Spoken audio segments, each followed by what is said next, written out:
en este momento histórico de la humanidad, donde en Europa nos va a caer otra vez la noche del fascismo. En Europa vamos a tener otra vez fascismo.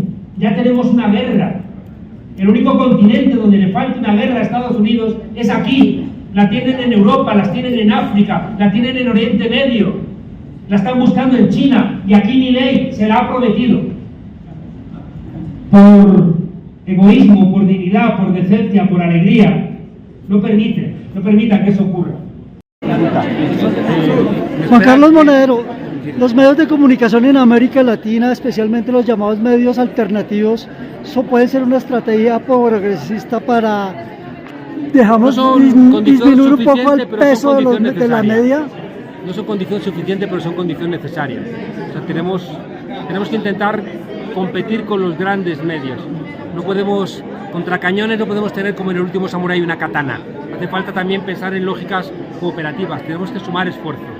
Desde que yo me acuerdo, los medios alternativos siempre intentamos unirnos, a ver si alguna vez lo logramos. Hemos propuesto se distancia de la idea de un espacio formal como tradicionalmente ha sido asumida la noción de escuela.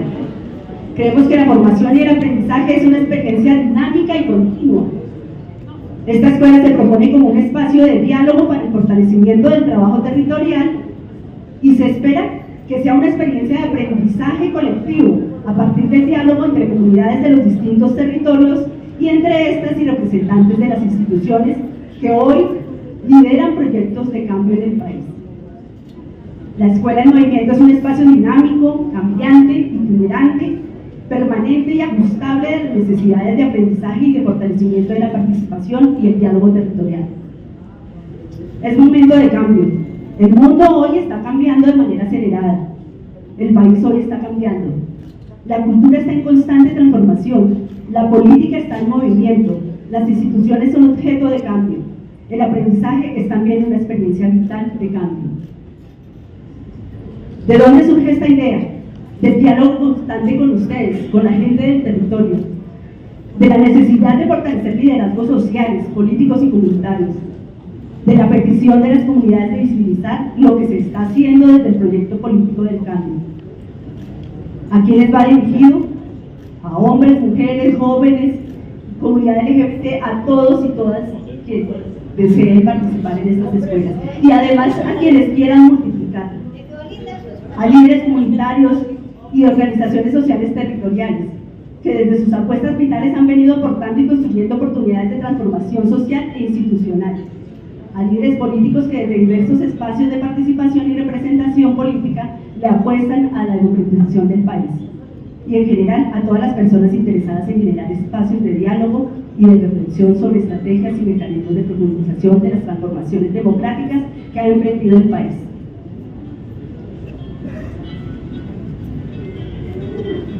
A todas y todos, ciudadanos, colombianos y colombianas, revolucionarios, comprometidos con el proceso de cambio en cada uno de los escenarios donde lideran estos procesos, bienvenidas y bienvenidos.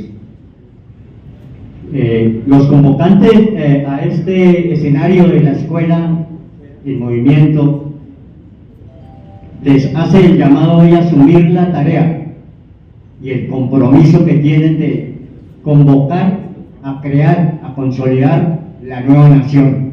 Sabemos y contamos con los esfuerzos, con la trayectoria, con el compromiso de cada uno de ustedes en su territorio, porque venimos trabajando estos procesos durante años,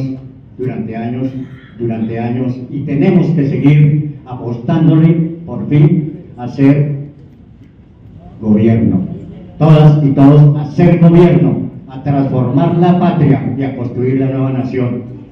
La Corporación Nuevo Abril está hace años trabajando dentro de los procesos sociales con víctimas, con excombatientes en el sistema de cultura, en los temas de memoria, con niños y con mujeres desde esos territorios.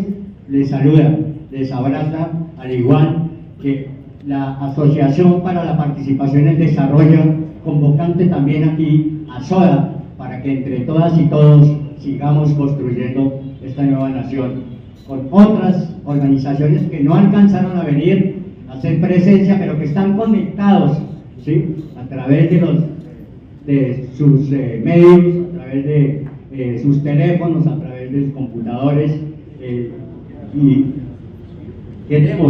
y insistimos ante el reclamo de ustedes en la necesidad de formarnos, de ayudar a seguir formando, a seguir replicando la necesidad de que podamos entre todas y todos cumplir el sueño anhelado, el sueño de la nueva nación del país de la belleza. Muchas gracias a todas y todos por venir, por estar acá, por hacer el esfuerzo. Bueno, gracias por la invitación a la corporación de Nuevo Abril, al equipo de María José Pizarro. Obviamente eso es una iniciativa que me parece muy importante. Son dos palabras muy bonitas, ¿no? Escuela y movimiento, dos cosas muy necesarias en Colombia, especialmente en la política, donde nos hemos acostumbrado a no confrontar, no debatir, no dialogar, sino más bien a aniquilar o a tratar de aniquilar al contradictor. Yo no voy a hacer una introducción muy larga, quiero escuchar realmente a María José, a Vera, a Juan Carlos. Tengo entendido que Vera se tiene que ir un poquito antes, entonces pues, si están de acuerdo Juan Carlos y María José, vamos a empezar con ella. La idea es que esto sea un diálogo lo más abierto posible, que sean intervenciones lo más cortas, para que haya como una interacción entre ustedes y podamos todas y todos escucharlos. Entonces quiero empezar a mi izquierda con Vera Grave. Creo que me siento un poco mal haciendo una presentación de las tres personas que me acompañan, pero igual hay que cumplir con el protocolo porque todas y todos las conocemos. Pero sí quisiera decir que Vera Grave le debemos mucho. Es una persona que tiene mucho que ver en la Constitución del 91. A mí, yo fui, no sé a cuántos les pasó, de los que en el colegio nos enseñaban que la democracia en Colombia empezaba a Juan Carlos en el 57 por el Frente Nacional. Es una gran mentira o una verdad impuesta a la fuerza. Y para mí nuestra democracia comenzó en el 91, y desde ahí fue que pudimos tener un Estado que nos representaba a todas y todos, y eso en buena medida se lo debemos a Vera Grave y a su compromiso por la paz, y porque en Colombia hubiera una democracia plural con Estado social de derecho. No solamente participó en la Constitución, sino que se la ha jugado también por la política, representó en la Cámara, senadora, ahora está en uno de los procesos de negociación más importantes en América Latina, por el proceso con el ELN. Entonces quiero empezar preguntándole en esa vía cómo hacer para que la paz vuelva a ser un tema valorado en Colombia, ¿no? Desafortunadamente la paz, en buena medida porque tenemos una derecha, creo que es la derecha más radical en el último tiempo, la más reaccionaria. Yo no recuerdo, digamos, en las épocas de Laureano y Guillermo León Valencia, una derecha tan recalcitrante y tan intransigente, y eso ha hecho que el discurso de la paz se asocie como con cierta ideología o ciertos grupos. ¿Cómo hacer para que la paz vuelva a ser un elemento que convoque, que llame y que sea un tema de peso para la agenda del país? Listo. Bueno, un saludo muy especial a todos, a todas. Gracias por esta invitación. Saludo a Juan Carlos, a mi querida María José, a Mauricio, por supuesto, y de cara a este bello fondo, pues creo que es muy importante pensarse esta escuela en movimiento. Pues yo no fui constituyente, yo fui la primera parlamentaria después de la desmovilización del M, pero obviamente desde donde estábamos contribuimos a esa gesta de construir una nueva constitución para Colombia que creo que nos ha aportado de verdad una gran transformación, que no ha cumplido, que ha recibido reformas, que ha tenido muchas complicaciones, pero ha generado realmente una gran transformación cultural en este país, una cultura de los derechos, una cultura de la participación, lo que finalmente transforma las sociedades y es la que nos tiene aquí hoy.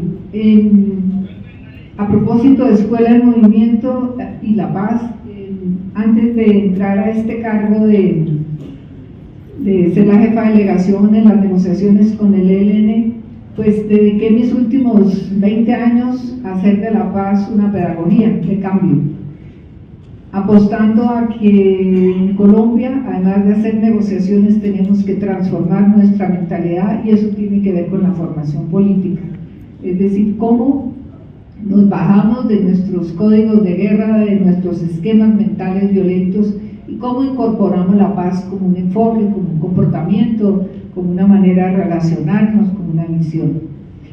Y En ese sentido, a propósito de tu pregunta, pues la paz cae a veces en desgracia, ¿no? Es como en la bolsa, pero lo que yo descubrí es cuando a la paz le damos un sentido en la vida de las personas, en la vida de los ciudadanos, en la cotidianidad, en la cultura, la paz siempre tiene sentido.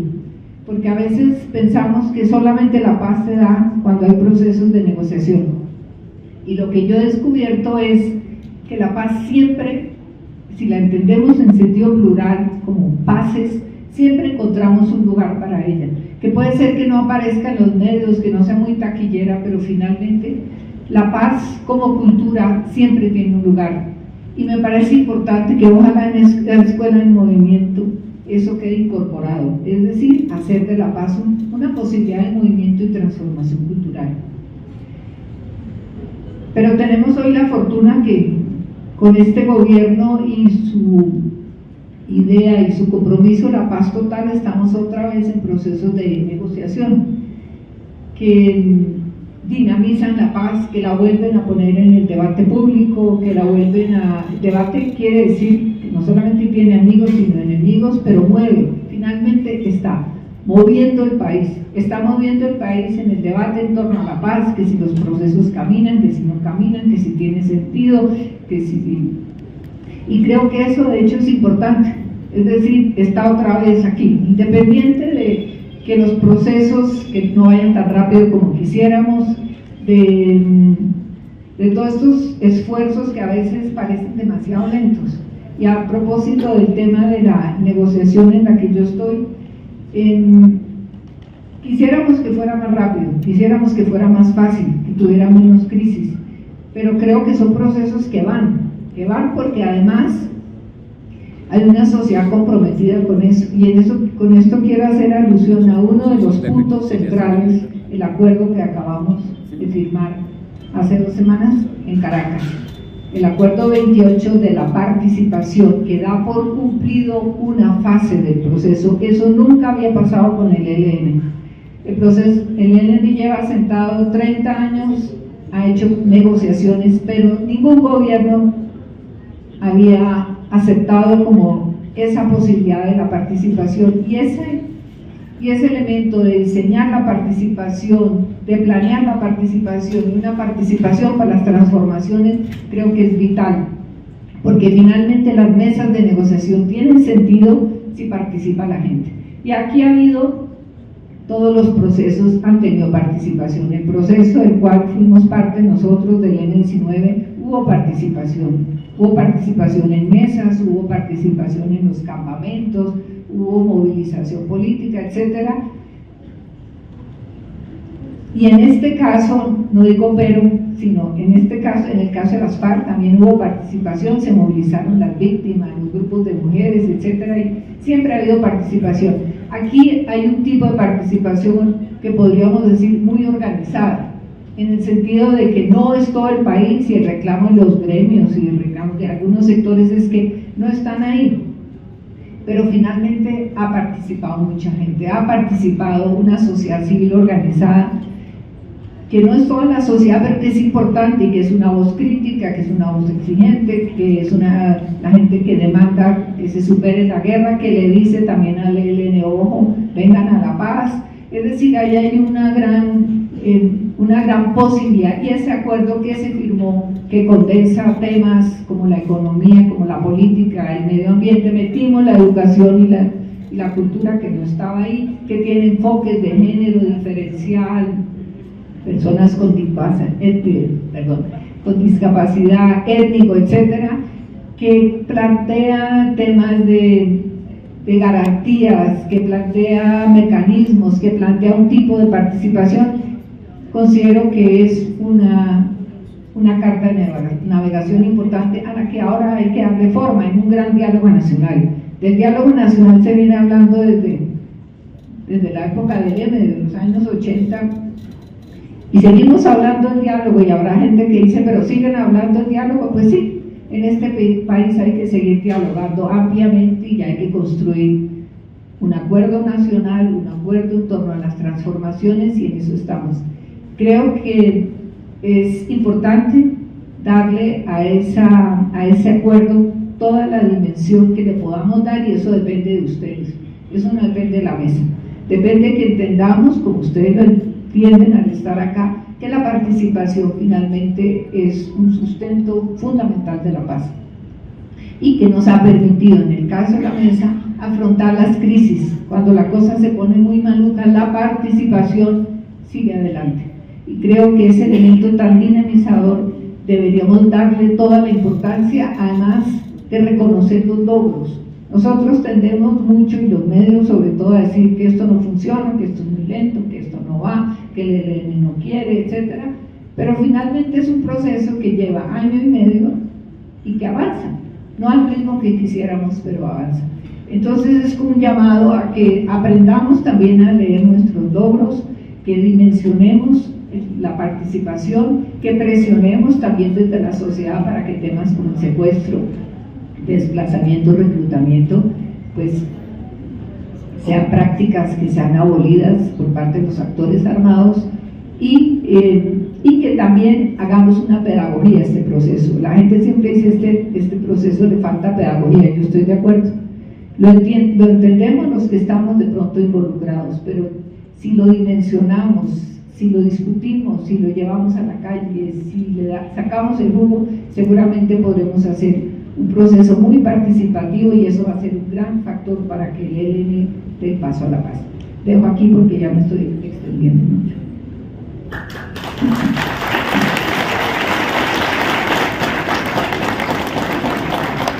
Gracias a ver, además por respetar el tiempo, se permite que haya una mayor fluidez. Yo paso ahora a preguntarle a María José Pizarro, que creo que todos conocemos, una de las caras además visibles del pacto histórico y de este paquete de reformas, ¿no? Como esta apuesta, porque en Colombia nos acerquemos a la promesa del 91 de tener un Estado social de derecho.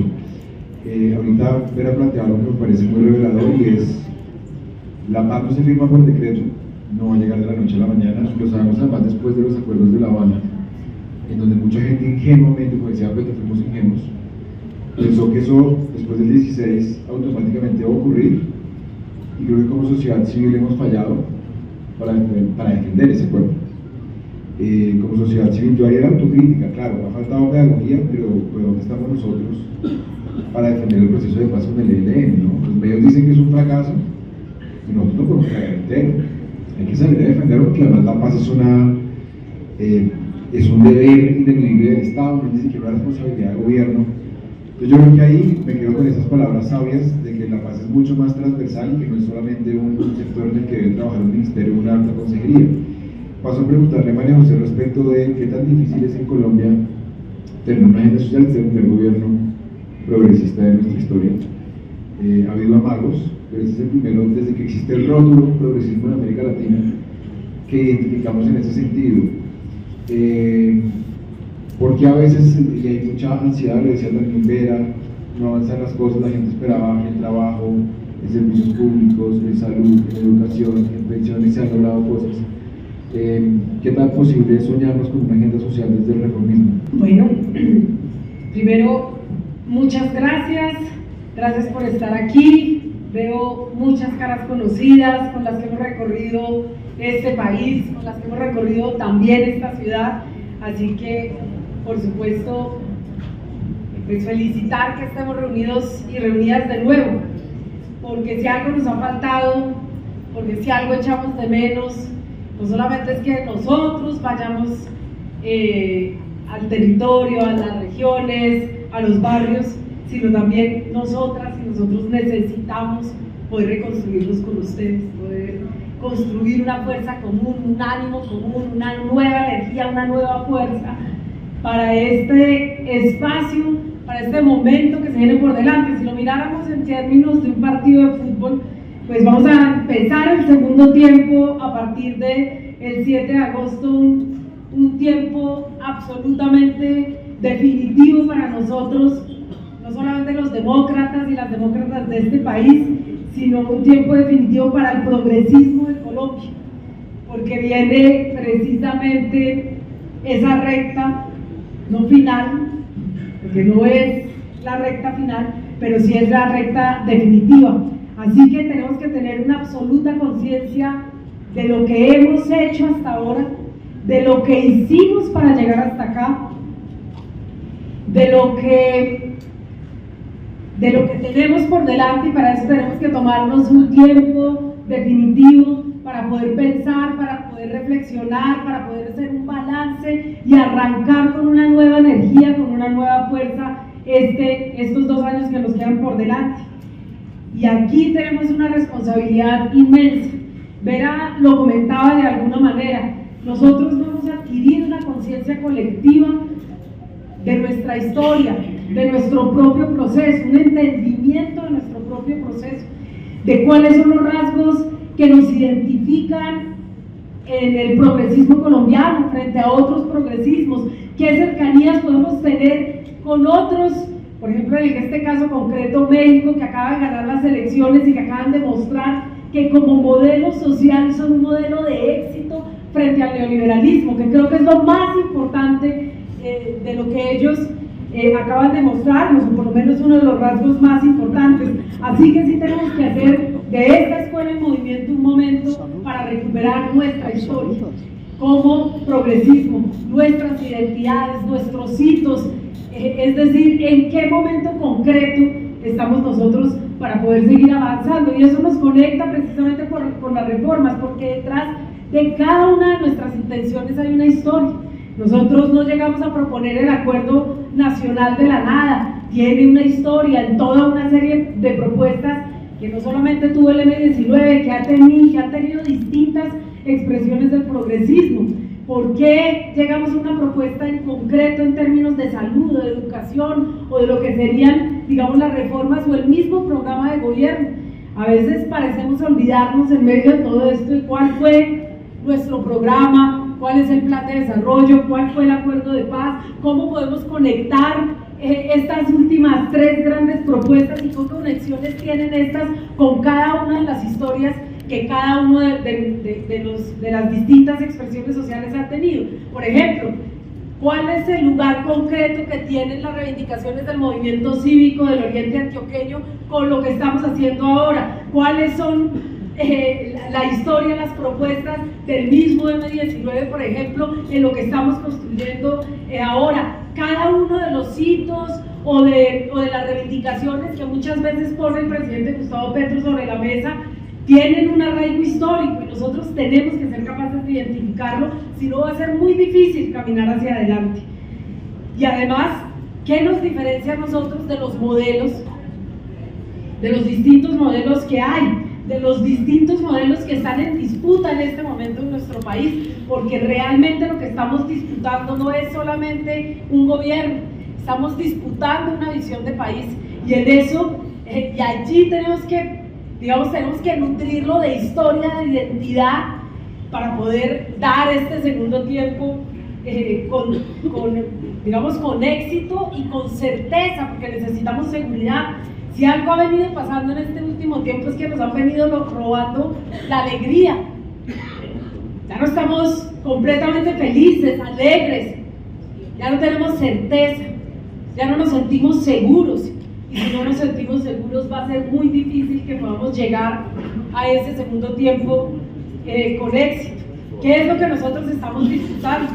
Cuando Vera plantea que estamos proponiendo un modelo de paz, ¿qué es lo que estamos disputando con ese modelo de paz? Y nosotros nos estamos enfrentando a toda una serie de políticas que han ido enfocadas a perpetuar la guerra y a perpetuar y profundizar la violencia, la muerte no solamente entre colombianos y colombianas, sino la muerte como modelo económico, y eso es lo que nosotros estamos enfrentando. Entonces, llegamos a este momento, estamos en el gobierno, tenemos unas limitaciones propias del poder, un Estado absolutamente paquidérmico, un Estado que se ha construido por parte de ciertos sectores para que sea casi que inmóvil, ¿no? Una masa que no se puede mover, que no se puede transformar, que no puede producir los cambios, porque todo su esquema burocrático es absolutamente, digamos, anacrónico y como una masa que además tiene toda una serie de quistes, de dinámicas, la misma corrupción, la misma clientela, etcétera, ahí enquistada en este poder, y nosotros llegamos a intentar cambiar eso y a sacudirnos de eso, y estamos como metidos en un corsé que no es el nuestro, y no es nuestro corsé. Nosotros hemos tenido que meternos allí a intentar hacer todo aquello que nos imaginábamos con una estructura que no responde a todo aquello que nos imaginábamos. Pero tenemos que pararnos a pensar también sobre lo que hemos alcanzado hasta ahora, porque es la única forma de que podamos imaginarnos las reformas hacia adelante. ¿Cuáles son los logros realmente tangibles que tenemos?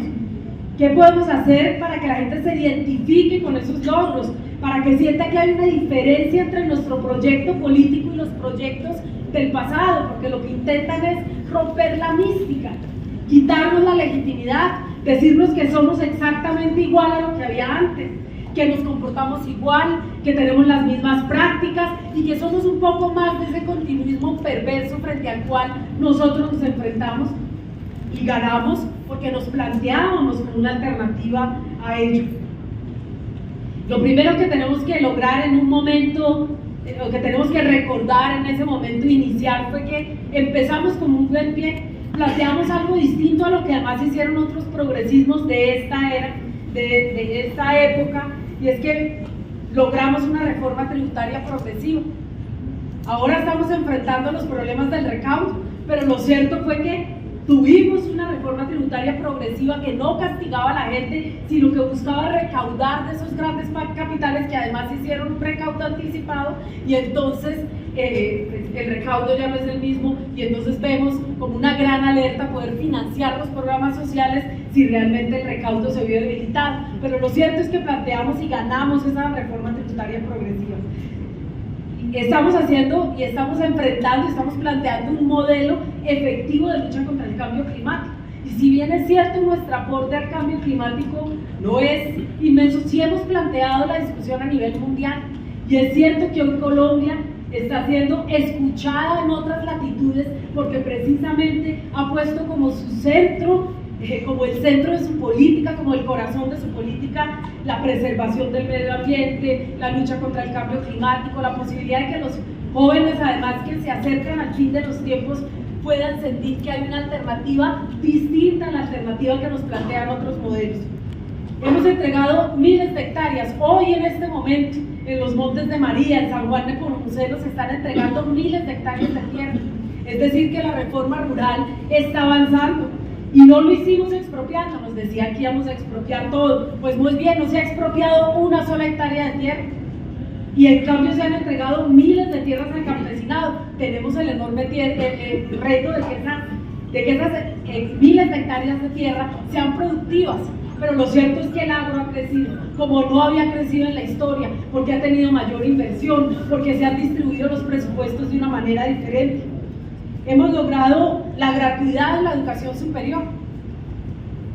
Es una de las reivindicaciones históricas del movimiento estudiantil. Es cierto que es progresivo, que hoy todavía no todo el mundo lo siente, pero si nosotros nos vamos al campo y hablamos con los jóvenes campesinos, yo he hecho el ejercicio y les invito a ustedes a que lo hagan, van a ver que los jóvenes les van a decir: uy, no tuvimos que pagar el semestre, maravilloso, quiere decir que pueden estudiar, a lo mejor todavía no se hayan animado, pero cada vez se van a animar más, de jóvenes en distintos lugares de este país que pueden estudiar gratis en la universidad, y estamos a punto de lograr algo. Yo sé que hay una gran discusión por estos días, y entonces eso me lleva nuevamente a la reflexión de Vera. La paz no es una imposición, la paz no se logra por decreto, no hay una ley, no se discute en el Congreso una ley para pacificar el país ya mañana, y entonces no hay una sola arma y no hay una sola expresión de violencia. Lo cierto es que la paz es una construcción colectiva y tienes que ceder. Y tienes que ceder muchas veces en aspectos que para ti eran nodales, pero tienes que tener en el centro el principio fundamental. Y ayer justo estábamos en la discusión, sé que hay una gran discusión en el movimiento estudiantil, en el movimiento profesoral. Hay quienes dicen: tenemos que hundir la ley. No es cierto, si no es como nosotros queremos, no puede ser la educación un derecho fundamental para todos los niños y niñas de este país, para todos los jóvenes de este país. Yo, pues, perdón, me alejo de de ese camino, porque el objetivo fundamental es que todos los niños de 0 a siempre puedan estudiar, que cualquiera de los adultos mayores que están aquí, o de los adultos no tan mayores, o de los jóvenes que no tenían como una opción estudiar, puedan hacerlo, y estamos a punto de lograrlo, y estamos a 2 debates, y sí tuvimos que ceder, es cierto que tuvimos que ceder, porque tuvimos que escoger entre que se hundiera la ley, ese proyecto, o sacarlo adelante, y tenemos todavía 2 pasos por delante. Tenemos 2 discusiones muy importantes en el Congreso y estoy segura de que vamos a poder recuperar seguramente aspectos fundamentales que tal vez en los cuales tuvimos que ceder para que pudiera continuar su trámite, teniendo en cuenta que solo vamos a tener un debate, un día de debate en el Senado, no más, un día. En un día esos 110 senadores van a tener que decidir si sí le dan esa buena noticia al país o no. Y además es un desarrollo de una apuesta que tuvo la Constitución de 1991 y que nos hemos tardado 30 años en hacer una realidad, y ese es el gran elemento transformador de esta sociedad. Si la gente se educa para la paz, si la gente se educa en términos históricos, si la gente entiende y construye un conocimiento alrededor de la naturaleza, si construye sabiduría, si se enamora del conocimiento, vamos a haber transformado la paz y tendremos más aliados. Y habrá una sociedad con capacidad y con criterio para defender la paz que se está construyendo, no ahora, sino todas las paces que hemos construido. En términos económicos, hemos controlado la inflación, hemos estabilizado el dólar, devolvimos las cifras del empleo a cifras anteriores a la pandemia. Si eso no es un logro, me perdonan. Hemos subido el salario mínimo como no se había subido en muchos años en este país. Lo sentimos todos, nosotros, qué horror también, pero el resto de la población, por supuesto que lo siente, ¿sí? Es un logro. Y además, ha subido la inversión extranjera, ha subido el turismo extranjero, y tenemos el enorme reto de potenciar, evidentemente, la producción nacional. Estamos ahora, entonces, ante los retos que tenemos por delante. Sobre las reformas, estamos a un paso, a un pasito, 2 pasitos de lograr que la reforma pensional sea una realidad. Y es cierto, no era la que queríamos y la que nos soñábamos, no son los 4 salarios mínimos, nos tocó ceder en muchas cosas, pero lo cierto es que más de 3 millones de adultos mayores van a recibir una pensión en este país, y tenemos que sentirnos orgullosos de eso. Y lo logramos, y tenemos que sentirnos orgullosos como fuerza política progresista de que fuimos capaces de dialogar, de concertar, que en eso también aprendemos. Vera sabe que es así, aprender a negociar, a ceder, a construir, eso también es un aprendizaje profundo para nosotros, porque a veces somos profundamente radicales, y para construir una nación y para gobernar una nación donde están todos, pues tenemos que aprender a tener una mentalidad más amplia, o solo vamos a gobernar para nosotros, y entonces vamos a ser marginales, y nosotros no queremos ser un gobierno marginal, queremos ser un gobierno de todos y de todas. Queremos que todos los ciudadanos de este país se enamoren de un proyecto progresista, y solo van a enamorarse si sienten como suyos, como propios, los logros de este gobierno. Estamos a 2 pasos de lograr este derecho fundamental a la educación. Nos quedan 2 pasitos.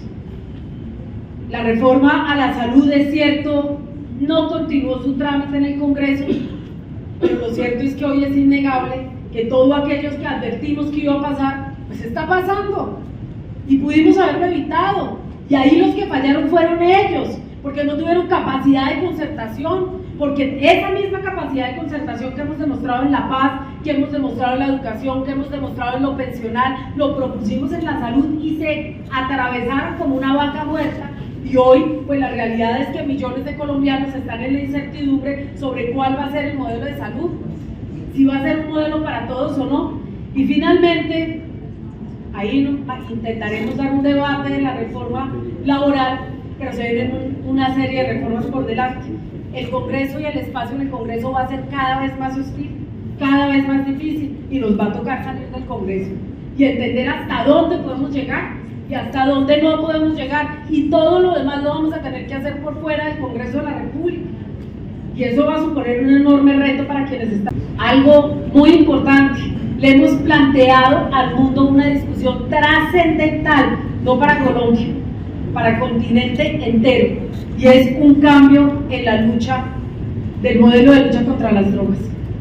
Si México, Centroamérica, Colombia, Ecuador, Venezuela y otros países del sur que hoy son países de tránsito, empezamos a enfrentar esta discusión de manera regional y unitaria, puede que alcancemos no solamente la paz en Colombia, sino que logremos construir una paz mucho más sostenible en el continente, y entonces tendrá una ganancia, porque además nos pone en términos de una discusión global que hoy es urgente dar, porque el mundo de las drogas también está cambiando. Entonces, todo esto es lo que hemos hecho y queremos hacer ese recorderis porque es necesario que lo hagamos, porque entonces vamos a tener conciencia de cuáles son los retos hacia adelante, qué reformas vamos a poder sacar, cuáles no, qué tenemos que defender, qué tenemos que comunicar, qué tenemos que apropiar y cómo nos podemos articular sociedad, gobierno, para que este que es un gobierno del pueblo realmente sea un gobierno del pueblo y para el pueblo.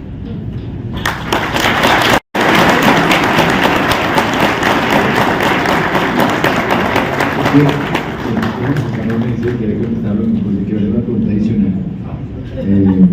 Obviamente, antes de presentarte, decir que gracias. Un besito, un aplauso para Vera de Fuerza.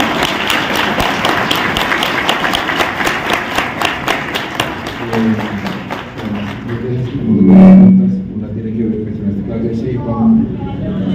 Cuando habla el caso de Claudia Sheinbaum, el caso de Ecuador, de Bolivia, son progresismos que han tenido una base popular muy importante. ¿Sí? El triunfo de Sheinbaum es el triunfo de Morena. Rafael Correa pudo hacer algo, un proyecto refundacional en Ecuador que tenía Alianza País. Yo creo que la gran pregunta es si la izquierda colombiana va a poder tener un frente único en el 26. Y creo que esa es una pregunta a la que entiendo que todas las fuerzas están concentradas hoy en pensiones, en trabajo, en servicios públicos, una nueva doctrina de seguridad, pero creo que no. Como bien hicieron los mexicanos, hay que ir pensando en el 26. Pero le quería preguntar a Juan Carlos Monedero, a quien presento, es profesor de la Universidad Complutense, es uno de los fundadores de uno de los ejemplos de progresismo más exitosos en el mundo, que es el de Podemos, y creo que el reto era muy duro, ¿no? Que era un bipartidismo cerrado. Gracias. Y Juan Carlos además tiene el mérito, esto lo digo yo muy personal, de haber sacado reflexiones de las aulas al campo de político de la lucha, de la gente, si algo que de pronto nos hace falta aquí en Colombia. Quería preguntarle por la expectativa afuera de este gobierno progresista, ¿no? Juan Carlos viene de un continente donde hay una pelea muy fuerte de una extrema derecha, que si creemos que en América Latina es preocupante, porque lo es, en el caso de Bolsonaro, en el caso de Milei, en el caso de Bukele, en el caso de Cast, etc. Creo que en Europa hay muchos pueblos de Europa están gobernando, ya son gobiernos, los gobiernos locales es para morirse del susto. Lo que está pasando con Vox es de verdad para temer y para alentarse. Entonces quería preguntarle cómo ven el caso de Colombia, un país tan conservador siempre, un país donde hubo una hegemonía tan larga. ¿Cómo se ve el gobierno de Petro? A veces mi impresión es que a Petro lo quiere más afuera que adentro. Y adentro, en buena medida, por lo que ha pasado con los medios, pero cada vez que veo las imágenes de Petro afuera es impresionante su capacidad de convocatoria. Entonces quiero saber si lo ven como un referente del progresismo y si estamos alterando un poco esa relación entre norte y sur. Gracias, Juan Carlos. Muchas gracias. Gracias por la invitación. Gracias a todas y todos. Gracias a la gente que viene de lejos para esta aula. Decimos siempre que solo el pueblo salva al pueblo. Hay una cosa que he aprendido con la edad y no en los libros, y es que lo que diferencia a una persona progresista de una persona conservadora es que la gente progresista confiamos en la gente, confiamos en el pueblo. Así que tenemos una razón suficiente para cierto optimismo, y es que el pueblo siempre somos más. Y por tanto, quiero lo primero reivindicar algo que ha dicho María José, es que desterremos un poco la tristeza, porque la tristeza llama a la tristeza. Seamos, si quieren ustedes, pesimistas, pero pesimistas esperanzados.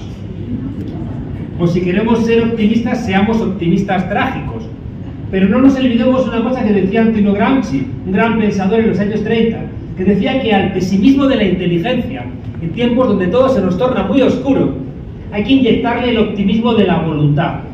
Y el optimismo de la voluntad no es un libro de autoayuda que te dice, si tienes cáncer, sonríe, no me joda. Si tengo cáncer, que haya una sanidad pública para que me ayude a solventarlo. Lo que está diciendo Gramsci, a la hora de inyectarle ese optimismo de la voluntad, es que él estaba convencido que la irrupción del pueblo consciente y organizado en la historia es capaz de acabar con cualquier reacción.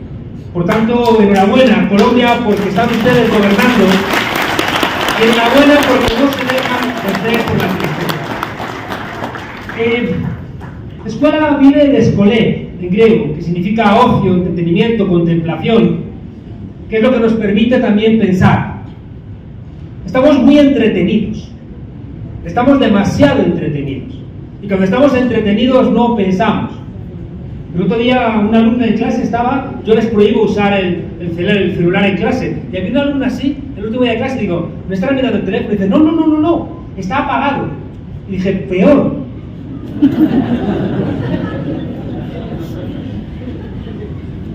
Estaba haciendo scroll, eso que se dice, y estaba apagado, ¿no? Y dije, si para tranquilizarnos necesitamos estar acariciando la pantalla de un teléfono celular, estamos medio jodidos. Solo medio. Claro, estamos muy entretenidos porque piensen ustedes, creo que lo comentaba con mi amigo el mono, José Miguel, que claro, en el teléfono celular hemos metido todos los pecados capitales. La avaricia en Amazon, la envidia en Instagram, la lujuria en OnlyFans y por no sé qué, como todos los pecados, ¿no? La soberbia en TikTok, en fin, están ahí como todos atravesados, y la razón de fondo es que tan entretenidos con series, juegos, invitaciones, con cantidad de gente pensando qué nos ofrecen para que sigamos ahí, no queda tiempo para pensar. Por tanto, ya les digo, una escuela es al revés, es un espacio de detenimiento, donde lo primero que tenemos que hacer es ponernos de acuerdo con las palabras. Don Quijote empieza su nueva andadura, su gran camino, cuando se cambia el nombre. Y hay dos palabras que, pensando en la escuela, me venían a la cabeza, y que las dos tienen que ver con la luz. ¿Saben ustedes que el pábilo es la mecha que enciende una vela? Esa mecha carbonizada que a menudo estaba hecha de papiro. Espabilarnos es cuando tú agitas el aire del pabilo para que el fuego regrese. Por tanto, ya hay una idea importante que es cómo espabilarnos. Y la otra idea que tiene que ver con la luz que tiene que ver con el candil, es encandilarnos. ¿Saben ustedes que con un candil a los gansos se les enseñaba la luz, se quedaban paralizados y era cuando les retorcían el pescuezo? Por tanto, la oferta es que estemos espabilados, pero no estemos encandilados. Hay una idea que vengo repitiendo muchas veces, y les decía bonito que quería hablar de dos de las cosas que han planteado tanto María José como Vera. Una es la idea de la paz, que yo creo que la paz es verdad que no se decreta, pero creo que la paz es revolucionaria, y quiero explicarme. Y la segunda idea es que no basta hacer buenas políticas públicas para repetir un gobierno. Y el autoritarismo que arrastra a Colombia no se solventa con un solo gobierno. Acaba de ganar Claudia Sheinbaum, pero en 6 años no se han quitado el priismo sociológico que hay en la sociedad mexicana. En España se nos murió Franco, desgraciadamente, en la cama. Habrá alguien por ahí de la derecha que dirá, monedero, terrorista. Bueno, desgraciadamente se murió en la cama, y lo digo como académico, porque en los lugares de Europa donde han ajusticiado a algún monarca, ha tenido efectos pedagógicos. ¿no? La Revolución Francesa con la guillotina, Cromwell en Inglaterra, democratizó los países. Por tanto, no quiero decir que ahora cortar la cabeza a un rey democratice los países, pero históricamente sí lo ha hecho, ¿no? No lo dejo ahí. En España odiamos un poco a los franceses porque ellos ajusticiaron a los Borbones, pero nos los mandaron a nosotros, lo cual me parece que es un mal ejemplo de vecindad, ¿no? Y decía Talleyrand, el canciller francés, decía: es costumbre monárquica el robar, pero los Borbones exageran. Bueno, planteado esto, decía que me parece relevante plantearlo. Siempre he contado una historia, y tiene que ver, fíjense, con esto que les decía de la segunda parte, de que no basta gobernar bien para que te vuelvan a votar. En España, después de 50 años muerto Franco, sigue habiendo franquismo sociológico en mi país. Nos siguen oliendo los pies y los sobacos a franquismo. En la judicatura está llena de jueces franquistas. Y por tanto, que nadie piense que en 4 años se va a cambiar la inercia que tiene este país. No se olviden ustedes, ganamos los gobiernos, no ganamos el poder. Ganamos los gobiernos, el poder está allá afuera, el poder lo tienen ellos. El poder está en las propias inercias del Estado, el poder está en los bancos, en los medios de comunicación, en la diplomacia, en las jerarquías de las iglesias, en los bancos de fútbol.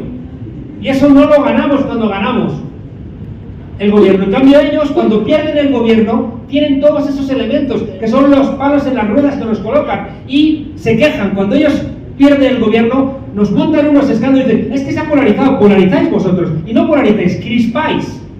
Porque nosotros, cuando gobernáis vosotros, nos intentamos sacar de las urnas, sacar del gobierno, no habiéndolo conseguido en las urnas. Y vosotros, invariablemente, en Colombia, en España, en Brasil, en todos lados, la derecha desconoce la democracia cuando pierde. Y hay que decírselo a la cara. Los demócratas somos nosotros, ellos no son demócratas, y hay que recordárselo. No están dispuestos a darnos ninguna lección porque no están preparados ni tienen la moralidad para hacerlo. No les dejemos, amigas y amigos, no les dejemos.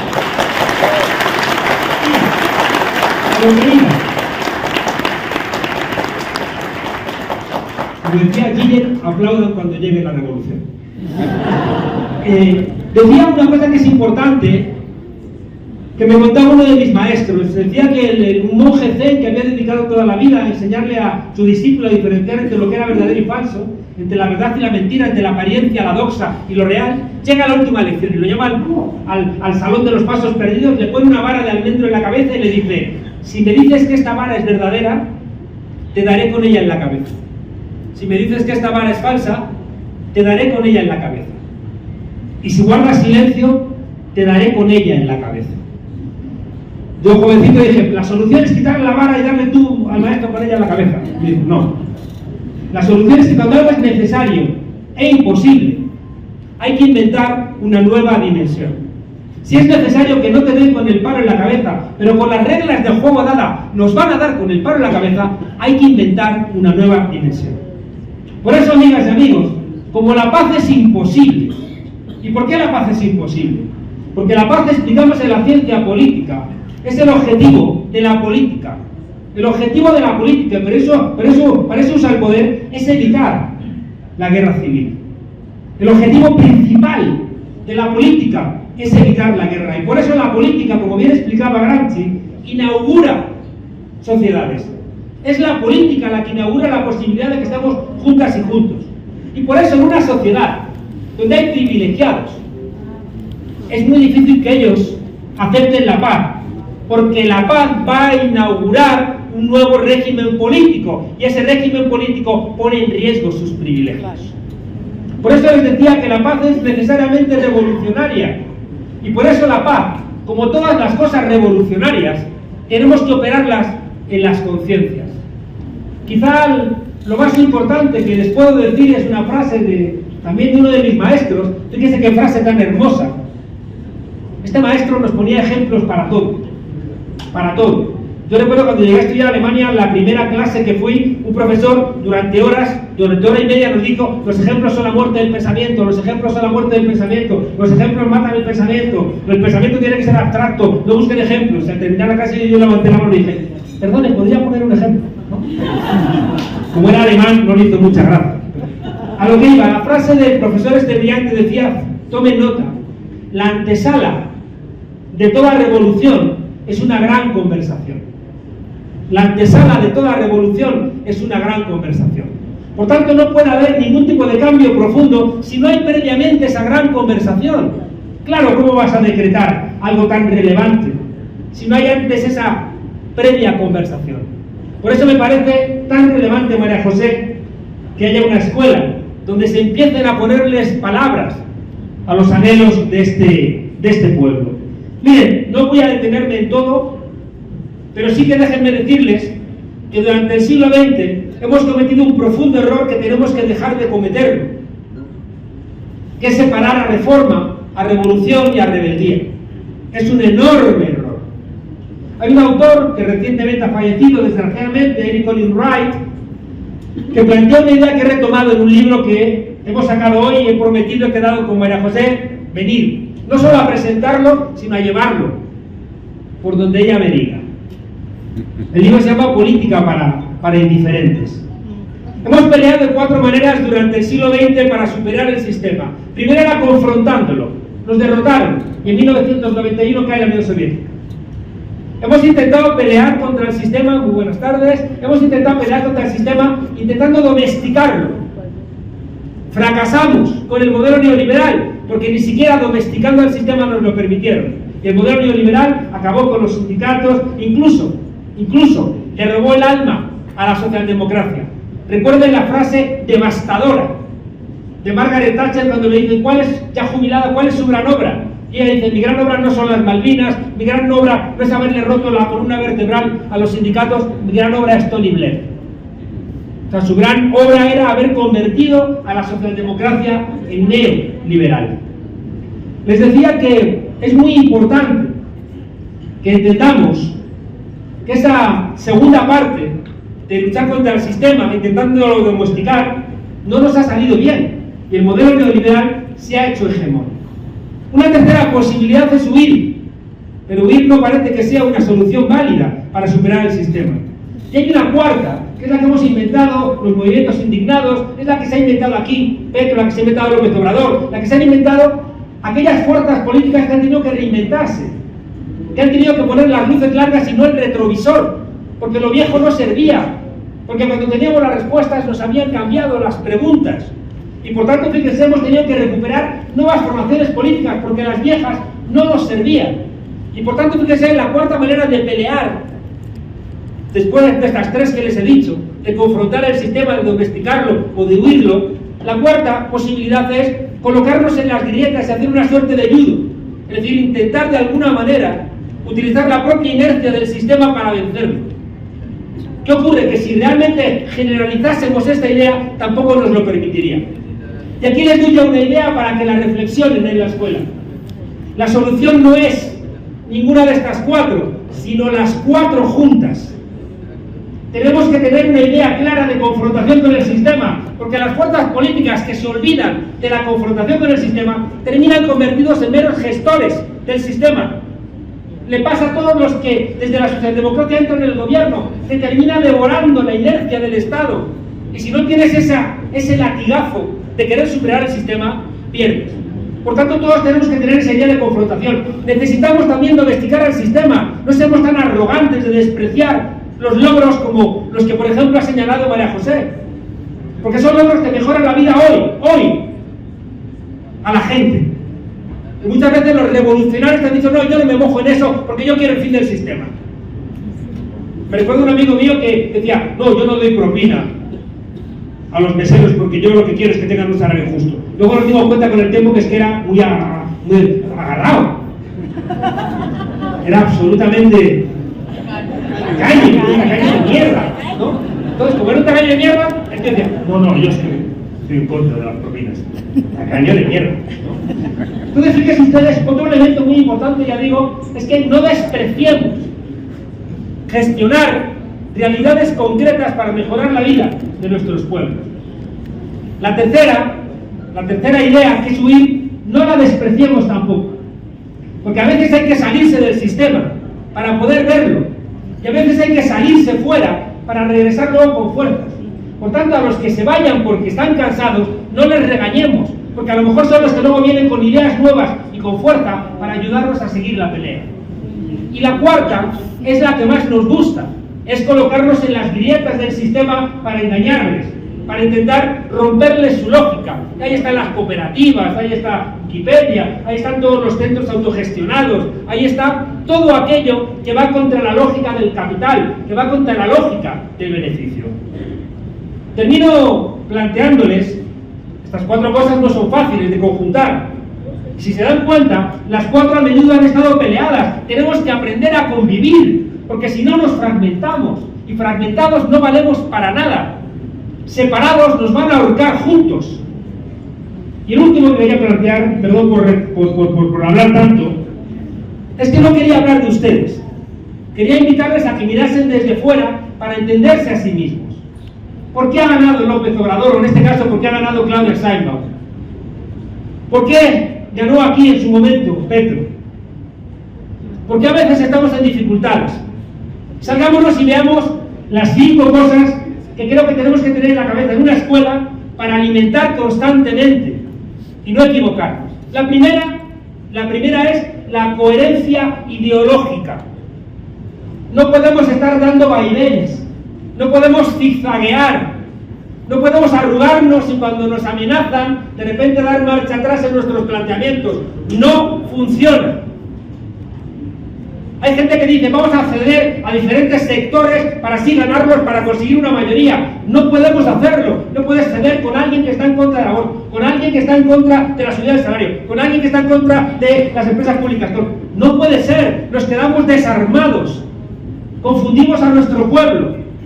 López Obrador ha tenido una coherencia ideológica, que es la que el pueblo le reconoce. Y si respetamos tantísimo en el mundo a Gustavo Petro, es que le hemos visto siempre decir lo mismo en los foros internacionales y siendo el líder seguramente del mundo más claro a la hora de decirlo, estamos locos no deteniendo el calentamiento global. Esa coherencia de Gustavo Petro, una coherencia que implica un menor crecimiento seguramente en este país. Y si el pueblo no lo entiende, es muy complicado tomar esas decisiones. Pero él ha optado por ser coherente. Y la coherencia siempre se recompensa. Segundo elemento esencial, tenemos los líderes, y yo por eso quiero tanto a María José. Tenemos que ser coherentes entre lo que decimos y lo que hacemos. No podemos decir una cosa y hacer otra, porque el pueblo no es pendejo, y el pueblo se da cuenta. Y no puede ser que nos arruguemos, ya digo, o que de repente cuando vienen las presiones demos marcha atrás. No, y no somos ingenuos. Estamos peleando, como mi buen amigo Don Quijote, no contra molinos de viento, estamos peleando contra gigantes. ¿Saben ustedes que los fúcares, que eran los banqueros de los reyes, privatizaron los molinos y cobraron unos aranceles altísimos por moler el trigo? Y cuando Don Quijote se lanza contra ese molino, está lanzándose contra esos onerosos tributos. Por tanto, Don Quijote fue un adelantado de la lucha antiglobalización. Decía, fíjense ustedes, que es muy importante, ya digo, entender esto. Ya estoy hablando de más, ¿no? Perdón, vengo tan lejos. Decía, estamos peleando contra multinacionales, estamos peleando contra los Estados Unidos, estamos peleando contra jerarquías, estamos peleando contra los propios funcionarios del Estado que dicen, estos van a durar poco, no les voy a ayudar en la gestión del gobierno, porque como luego van a venir los demás, no quiero que me señalen como que he sido amable con estos. Es todo muy complicado, es todo muy complicado. Por eso les decía que es muy importante ser coherentes entre lo que se dice y lo que se hace, porque aunque los desafíos sean enormes, el pueblo luego lo agradece. El pueblo no deja nunca solos a los líderes que están con el pueblo. Eso es muy importante. La tercera idea, y aquí es muy importante plantearlo, porque están ustedes en el gobierno, igual que López Obrador, o igual que nosotros, hemos estado en el gobierno hasta hace muy poquito. Ahora estamos sosteniendo al gobierno. Hay que utilizar el aparato del Estado para que el aparato del Estado haga lo que tiene que hacer. El gobierno tiene que hacer leyes, perdón, el Parlamento tiene que hacer leyes, el gobierno tiene que ejecutarlas. Los jueces hay que obligarles a que cumplan la Constitución y las leyes y no se conviertan en un partido judicial para perseguir a la gente de izquierda, como están haciendo en tantos sitios. Y hay que confrontar Igual que hay que confrontar cuando el ejército no se comporta como dice la Constitución, o cuando la policía no se comporta como dice la Constitución. Si somos gobierno, pese a todas las dificultades, tenemos que obligar a que cada diferente espacio del poder del Estado cumpla con su obligación. Y si no tenemos fuerza, convoquemos al pueblo para que nos preste esa fuerza, para que los jueces sean decentes, para que los policías sean decentes, para que los militares sean decentes, para que los parlamentarios sean decentes. Me van a perdonar. Yo he pasado hoy por el Parlamento y me parece que es robarle al pueblo no estar presentes en donde tienen que estar porque les pagan por estar. No sé si esto que estoy diciendo es correcto o no es correcto. Pero ¿cómo que es usted parlamentario y no está allí, en el Senado o en el Congreso, haciendo el trabajo? Devuelva el dinero si no quiere ir. Y si no, esté ahí trabajando. Porque si no, están haciendo filibusterismo parlamentario. Están ausentándose para retrasar las leyes o para ponerle dificultades al gobierno. Eso es hacer trampa. Y a los tramposos hay que decirles, ustedes son los tramposos. Termino. Cuarto elemento. Bien relevante también. Hace falta comunicar, amigas y amigos. La cuarta, comunicar. Lo ha hecho López Obrador con las mañaneras. Todas las mañanas, a las 7 de la mañana, 3 horas. Y fíjese, las mañaneras tienen algo muy relevante. Y es que le habla al pueblo, pensando que el pueblo no es pendejo, explicándole las cosas. Y cuidado, no solamente hace eso, sino que luego baja al territorio a seguir explicándole al pueblo tocándose. No cometan el error que hemos cometido, por ejemplo, nosotros, de pensar que uno existe solamente porque sale en la televisión o en las redes sociales. Es mentira. Hay que estar en el territorio, hay que estar donde está la gente, hay que tocarse, hay que sudar, hay que caminar los caminos y que se nos llenen los zapatos de polvo. Por tanto, la comunicación es esencial, pero hay que articularla, ya digo, también en el territorio. Y lo último, les he dicho, fíjense, coherencia ideológica, coherencia entre lo que se hace y se dice, manejar correctamente el aparato del Estado, comunicar en la práctica y también en las redes. Y el quinto elemento, casi me atrevería a decirles a ustedes en esta escuela, movimiento, que es lo más importante, que es que necesitamos construir partidos movimiento. Mi experiencia, y esto que les voy a decir es muy duro, mi experiencia en Europa y en América Latina es que cuando hemos fallado en el partido movimiento, se ha terminado rompiendo el gobierno y ha terminado llegando a la derecha. El fracaso en el partido movimiento, no en el partido, en el partido movimiento, implica el fracaso en el gobierno y finalmente el fracaso, porque viene la extrema derecha a desmantelar en un par de años todo lo que hemos construido. Un partido movimiento es partido y es movimiento. Es partido porque es capaz de articularse para ganar elecciones, para ocupar puestos en el Estado, para tener respuesta rápida, para mantener una continuidad en el tiempo. Por el movimiento es el que está en las calles, el movimiento es el que está horizontal, el movimiento es el que escucha los lamentos del pueblo, las demandas del pueblo. El movimiento es el que está fresco, el que es espontáneo, el que imagina. Y por tanto el partido movimiento es la garantía de que podamos avanzar. Y eso nos deja en esta escuela, desde mi humilde punto de vista, 4 grandes desafíos. Primero, y solo poner el ejemplo de las 4 cavidades del corazón. La primera cavidad del corazón, ocúpenla ustedes con las instituciones. No cometamos el error que ha cometido la izquierda durante mucho tiempo, que decíamos, no nos interesan las instituciones, nos han engañado. Es en las instituciones, es en el Palacio de Gobierno, es en la alcaldía, en el municipio, es en el Parlamento, donde cambiamos las leyes, donde trabajamos para el pueblo y lo escribimos negro para blanco. Lo que más les molesta a los que siempre han mandado es que estemos siendo nosotros los que estamos en los palacios, que siempre han pensado que son suyos. Por tanto, es absolutamente relevante que peleemos por las instituciones. Y ahí, amigas y amigos, hace falta partidos políticos con capacidad, no por su fragmentación, sino por su cohesión de ganar elecciones. La segunda cavidad del corazón es para las calles. Tenemos que estar en las calles. Gustavo Petro no manda si las calles no le refuerzan. En las calles es donde el miedo cambia de bando. Parlamentarizar los conflictos es el sueño de la derecha. Tenemos que empujar desde las calles para que sepan que hay un pueblo dispuesto a empujar para conseguir que esas leyes lleguen a buen puerto y se cumplan. Y ese es el movimiento. Ya tenemos partido y movimiento. La tercera cavidad del corazón, amigas y amigos, tenemos que empezar a militar en el relato. Por eso es tan importante esta escuela. Hay que militar en el relato. Estamos rodeados de mentiras. Con la inteligencia artificial, dentro de poco, ya no vamos a saber diferenciar lo que es cierto y lo que no lo es. Tenemos que estar preparados, tenemos que leer, tenemos que tener palabras en la cabeza para poder saber lo que nos pasa. Porque si no tenemos palabras, no podemos ni siquiera explicarnos nuestro dolor. Y por tanto es esencial que recuperemos el diccionario. Instituciones, calle, relato. Y la cuarta cavidad del corazón, lo ha dicho María José, la alegría.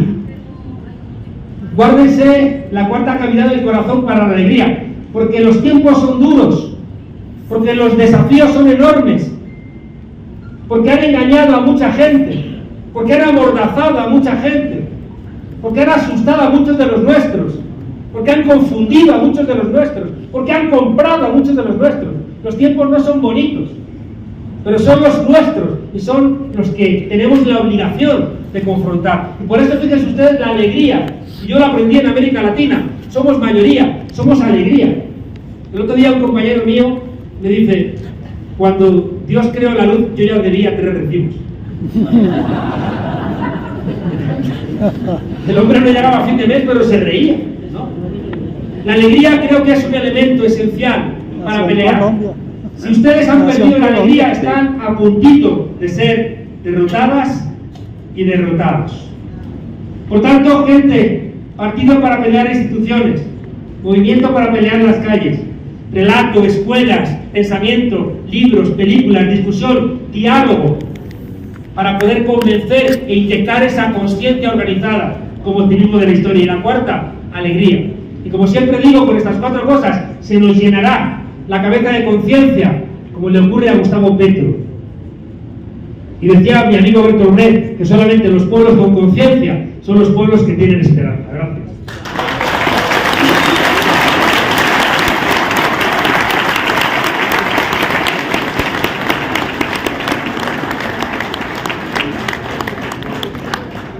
Gracias a Juan Carlos, no sé dónde está. Creo que lo justo para agradecer a tanta gente que vino de tantas partes.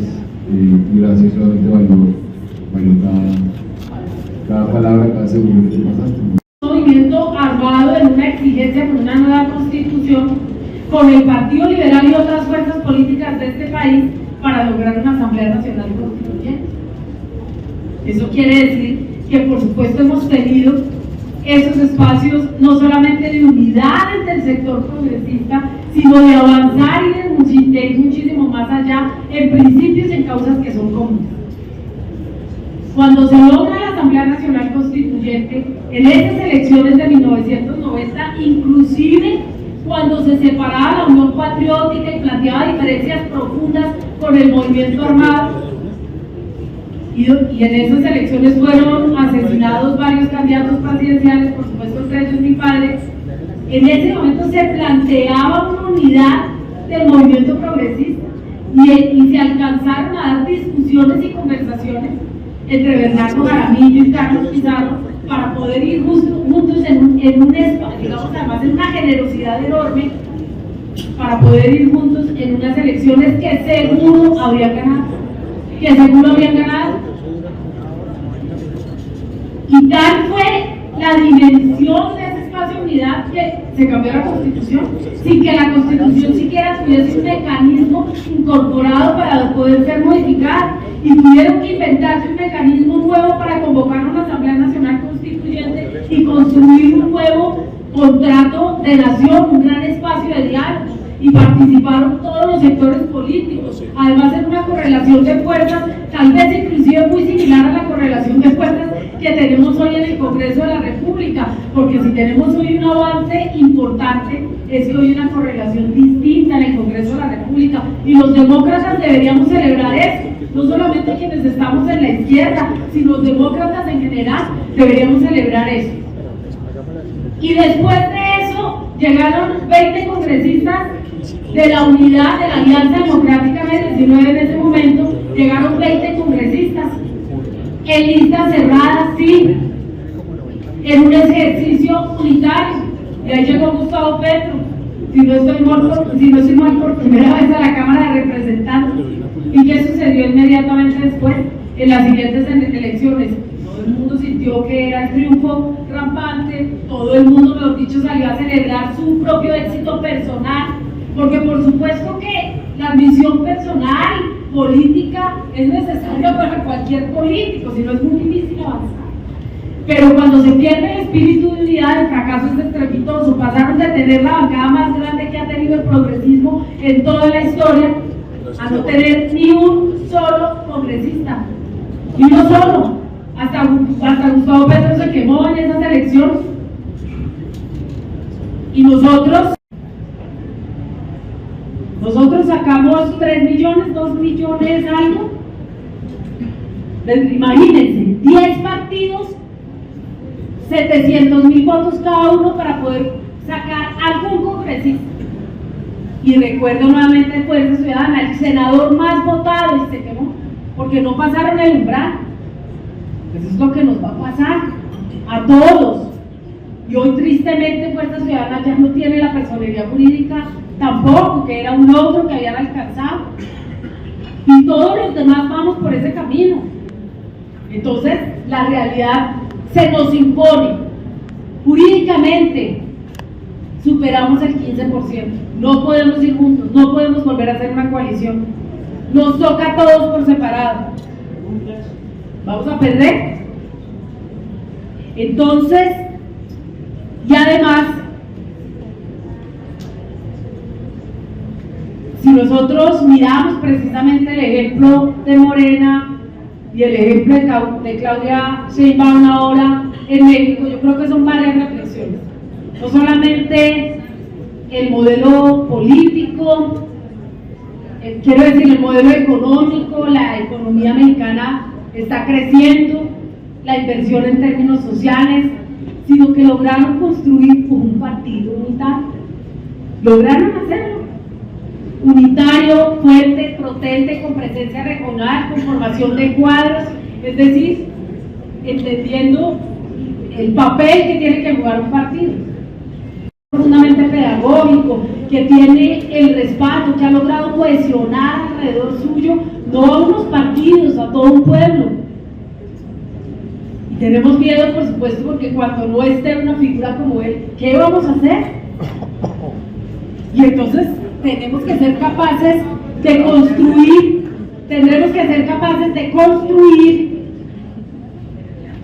un liderazgo colectivo, un pensamiento colectivo, una conciencia colectiva, una estrategia colectiva. Tenemos que ser estratégicos, porque lo que estamos enfrentando es muy potente. Así que la invitación, pues evidentemente, y lo vimos en las elecciones pasadas, avanzamos algo tímidamente, pudimos haber avanzado mucho más. No tendríamos 1000 y pico de concejales, tendríamos más concejales y seguramente más gobernaciones y seguramente más alcaldías y edilatos y diputados, etcétera, si hubiésemos ido en unidad. En municipios donde estuvimos haciendo campaña con gente que amamos, les tocó, se fueron separados y perdieron todos, pero si tú contabas los votos hubiésemos ganado, porque la realidad es que cuando nos llegamos a las elecciones hablamos de matemáticas y nos toca también ser pragmáticos, pero para poder presentar los mejores cuadros hay que formar los cuadros. Por eso en la escuela el movimiento es fundamental, porque tenemos que formarnos cada uno de nosotros para cumplir distintos tipos de liderazgo, alguno efectivamente en lo electoral, pero como decía Juan Carlos, también ocupando las calles, en esa relación horizontal, en esa construcción horizontal. Así que me salgo un poco, estaban las preguntas, pero me salgo un poco porque creo que es un mensaje importante y porque yo sé que RTBC nos va a ayudar a difundir ese mensaje, porque no podemos ser tímidos, porque no podemos ser pequeños.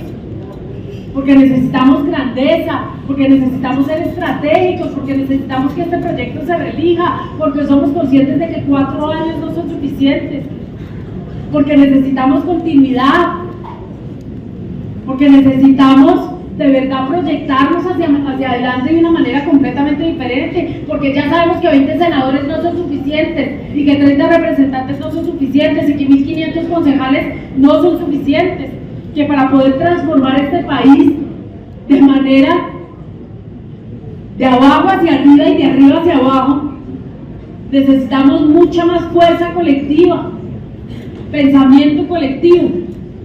Así que yo quiero anunciar aquí, ahora, que vamos a iniciar una gira nacional y que vamos a estar hablando en todos los rincones de este país. Porque vamos a ponernos en 2 objetivos claros.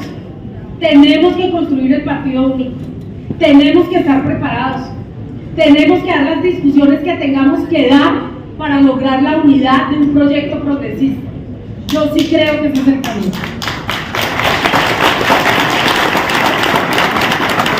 Porque tenemos que salir a convocar y a hablar con ese poder constituyente, porque estamos cansados de las mentiras. Hemos sido absolutamente claros. El poder constituyente es la conversación del pueblo, entre la gente, para saber si todo aquello, no que prometió este gobierno solamente, aquello que logramos en este gran espacio de conversación nacional, el último gran acuerdo nacional que construimos, que fue la Constitución de 1991, si se ha cumplido, si realmente somos un Estado social de derecho, si hemos logrado cumplir con ese mandato de paz, si hemos logrado entregar seguridad, porque tenemos que además construir un discurso común alrededor de la seguridad. No lo tenemos. Y solo lo vamos a poder construir con la gente en el territorio.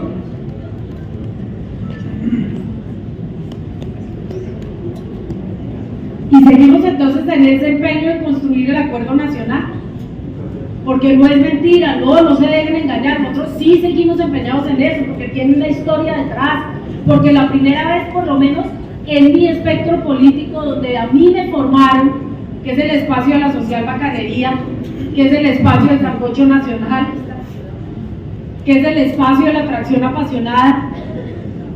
En ese espacio que a mí me enseñaron, están hablando de un gran diálogo nacional desde hace décadas, por lo menos desde 1980, y no nos quedamos, eso ya son 45 de años, o por lo menos desde que yo nací. Entonces, yo desde que tengo uso de razón estamos hablando de eso, pero el acuerdo, como lo ha dicho el presidente Gustavo Petro, es absolutamente claro, es con la gente, es con el pueblo, y por supuesto que también es con las élites. Aquí me estaban dando uno de nuestros nuevos eslogans: el acuerdo nacional con las élites cuando sea necesario y con la gente hasta donde sea posible. Y así es que vamos a construir este gran acuerdo nacional.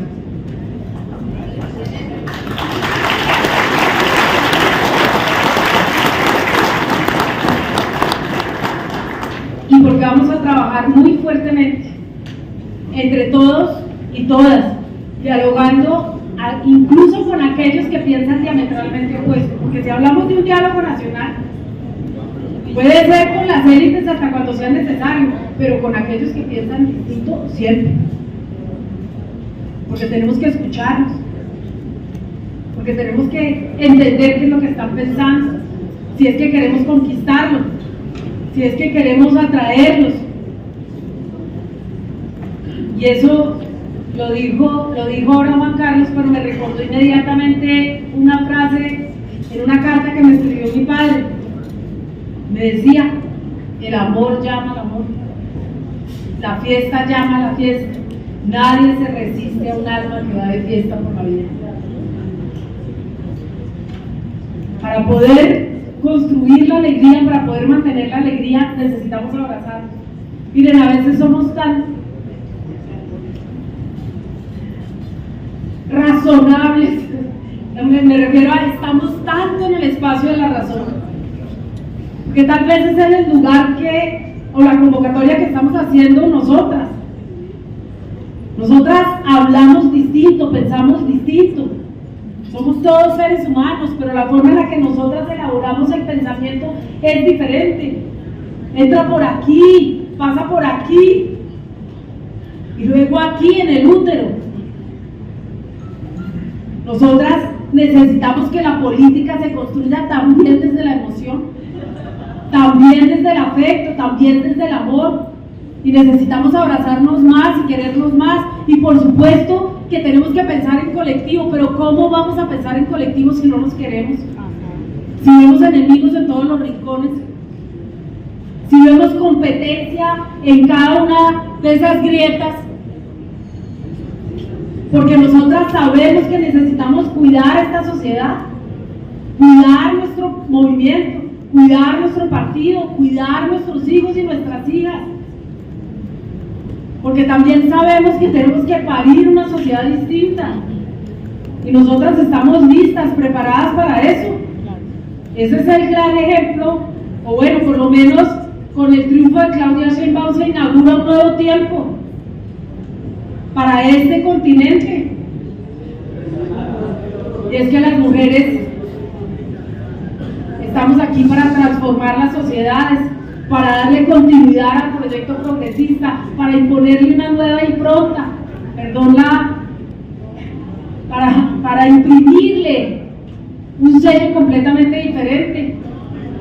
Porque cuando vamos al Congreso, sabemos que desde allí le estamos hablando también a las mujeres que nos escuchan, a los hombres que nos escuchan, a los muchachos, y tenemos que saber que la gente tiene que entender lo que estamos diciendo, y lo entiende porque lo pasa por su corazón. Es la única forma. Un niño aprende no porque le metan ahí con un embudo las matemáticas o cualquier conocimiento o cualquier norma social, lo entiende porque se lo enseñan desde aquí, y ese es un relato diferente. Así que yo sí quiero invitarles a que inauguren con nosotras una nueva era, a que inauguren con nosotras una forma completamente de hacer política.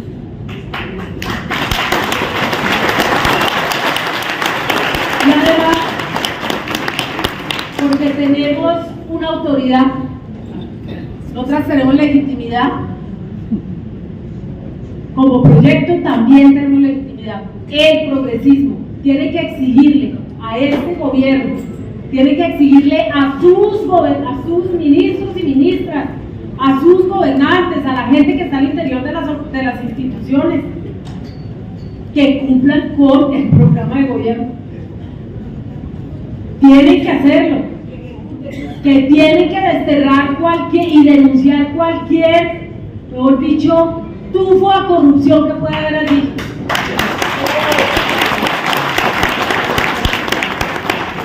Que nosotras no vamos a permitir que le roben un peso a nuestra gente y nuestro gobierno no.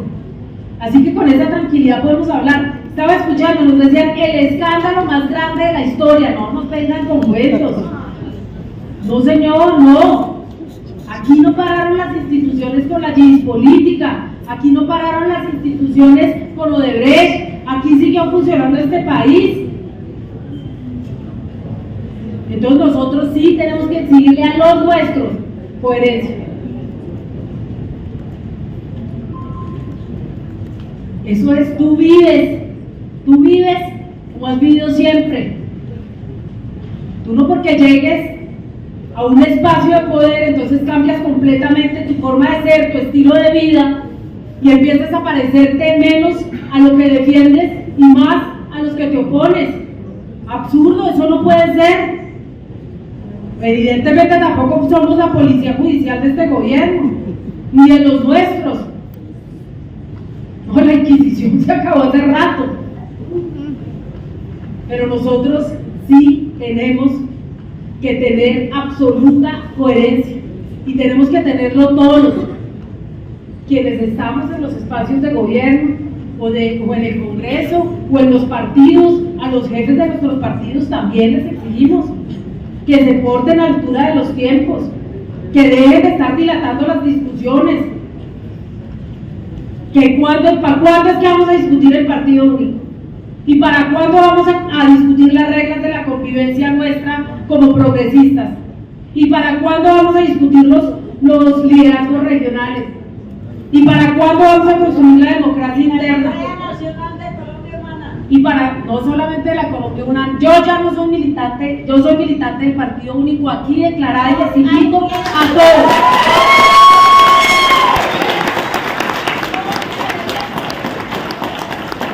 Y perdón, se va a acabar la Colombia Humana y se tiene que acabar, todos los demás partidos tienen, todos nos vamos a fusionar, no nos acabamos, nos transformamos. Y tenemos que estar dispuestos para eso, o no hay 2026. Y no hay 2026. Así que esa es básicamente la reflexión después de todas esas preguntas. Por aquí estaban casi todas. Pero hay una ultimita reflexión. Nos hablaban de las mañaneras. Seguramente el presidente tendrá que tal vez inventar otro formato. No sé si sean las mañaneras, no todo el mundo lo quiso madrugar. A lo mejor funcionamos de una manera diferente, tenemos que inventar nuestro propio formato, pero cada uno de ustedes tiene una responsabilidad. Miren, yo estoy cansada de ver en los chats cómo se reproducen las noticias del ministro Vélez, de Vicky Dávila, de yo no sé qué, y por qué no estamos reproduciendo lo nuestro, por favor. Porque es que los logros están ahí. Cada uno de ustedes es un amplificador. ¿Sabían ustedes que hay más de 5.000 médicos recorriendo todos los rincones de este país, haciendo visitas médicas? ¿Sabían ustedes que se han entregado títulos mineros? ¿Sabían ustedes que se han construido 400 pozos de agua en La Guajira? No uno, no es del Grupo Aval, no 400, más. Nosotros somos los grandes amplificadores. Nosotros no podemos ser los amplificadores de los pasquines de la derecha y de las noticias de la derecha. Tenemos que ser amplificadores de nosotros mismos. Entonces, si no, ¿cómo vamos a construir la confianza, la seguridad para poder seguir adelante?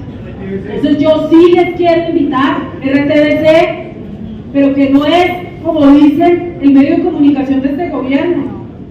No. RTBC es el medio de comunicación de este país y del pueblo. Y les quiero recordar que los grandes relatos, los grandes documentales, las grandes reflexiones, los programas de los niños y de las niñas, ambientales, de protección, el Frayegón, Ernesto Pérez y todos, en los puros criollos, todo eso se hizo en RTBC. Es más, lo que les pedíamos a ellos es que dejaran de utilizar RTBC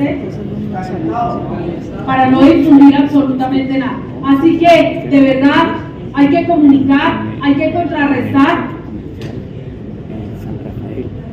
hay que escucharlos a ellos, pero también para saber cómo es que les vamos a responder, para no dejarnos robar el relato, para no dejarnos robar las ideas, para no dejarnos robar los conceptos. Porque sí, la democracia es nuestra, lo decía Juan Carlos, porque sí, la libertad es nuestra, porque sí, la justicia es nuestra y no lo decimos de manera vergonzante. Así que por favor, sean amplificadores. Aquí vamos a estar en este espacio, en esta escuela en movimiento. Difundan sus contenidos. Tomémonos esta pausa para pensar y para reflexionar, porque cuando regresemos el 7 de agosto, no regresemos, vamos a seguir, pero cuando el 7 de agosto nos marque el marcador de los 2 años que nos quedan por delante, tenemos que estar absolutamente listos para arrancar, así, mirando hacia adelante, no mirando solamente al lado, ahí nos tropezamos, no, hacia adelante, hacia dónde vamos, qué es lo que vamos a construir, cuál es nuestra visión estratégica, a dónde vamos, qué es lo que queremos alcanzar, todos unidos como un solo pueblo.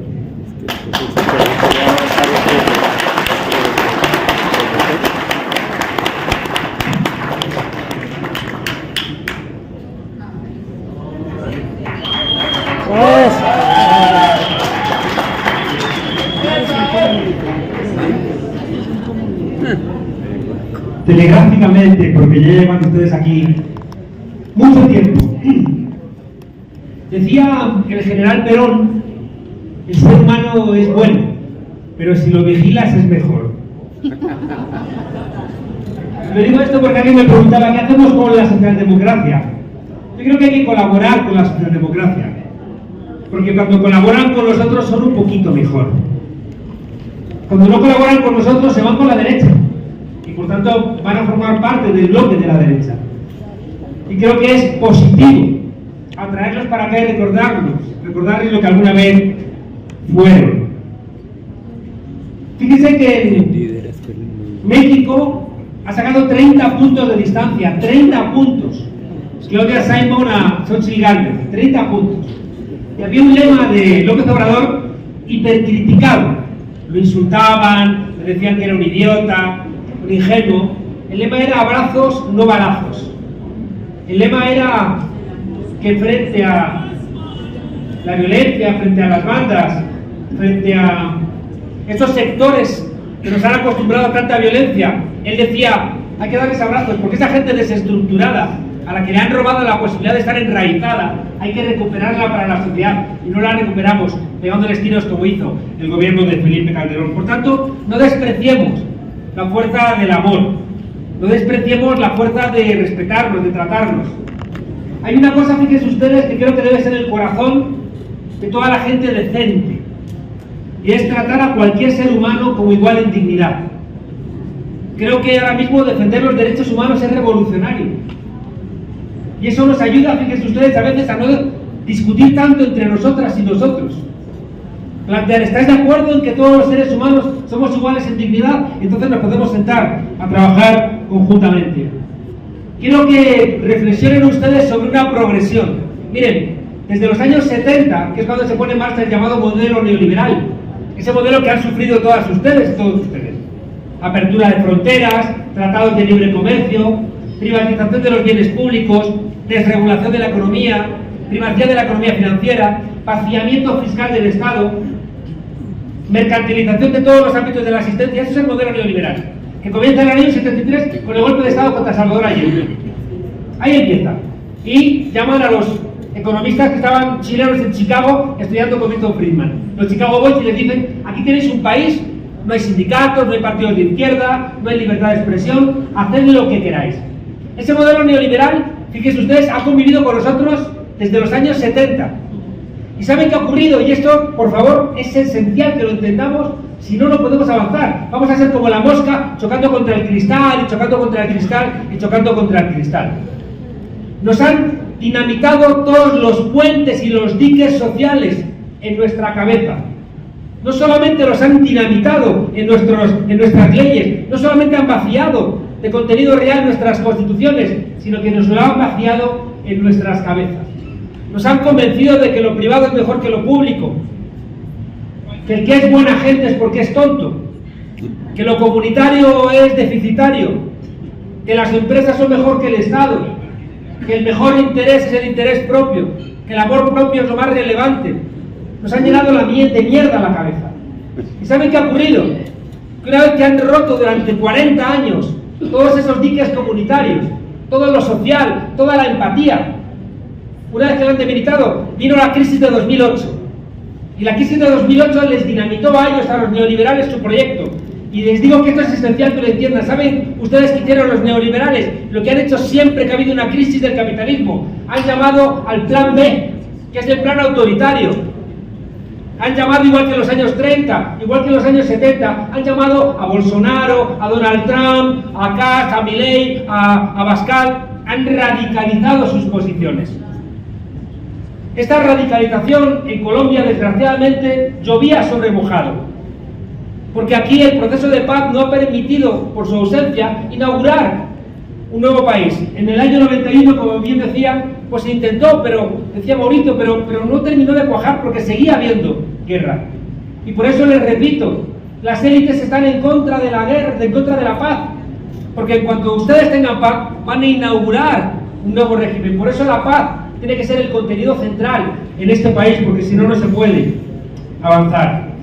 La extrema derecha, fíjense ustedes, ahora está convocando aquello a lo que ustedes están acostumbrados, que es a la violencia.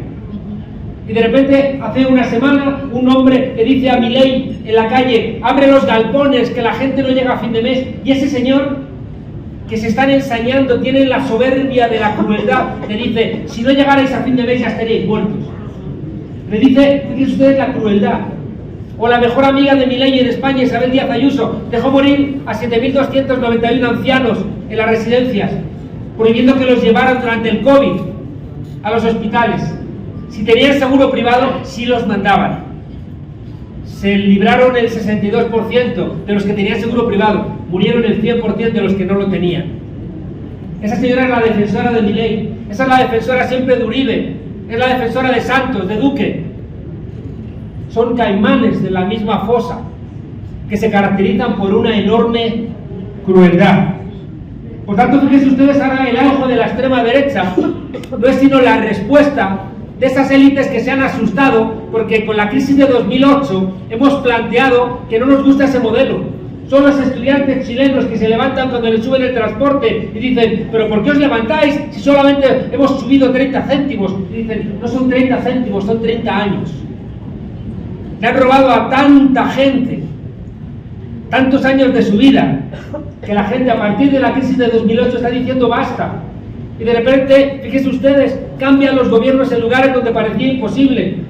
Cambia el gobierno en Venezuela, en Brasil, en Argentina, en Chile, en Uruguay, en México y al final en Colombia. Yo he dicho 1000 veces que a mí me partía el alma Colombia y México.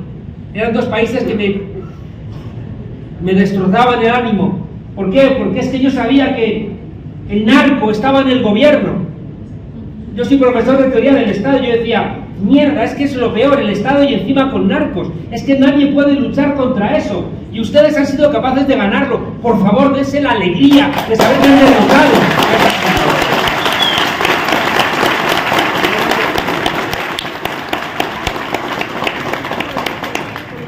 Cuando montamos Podemos hace 11 años, yo quise ser secretario de Programa y Proceso Constituyente. ¿Por qué? Porque los procesos constituyentes son escuelas de ciudadanía.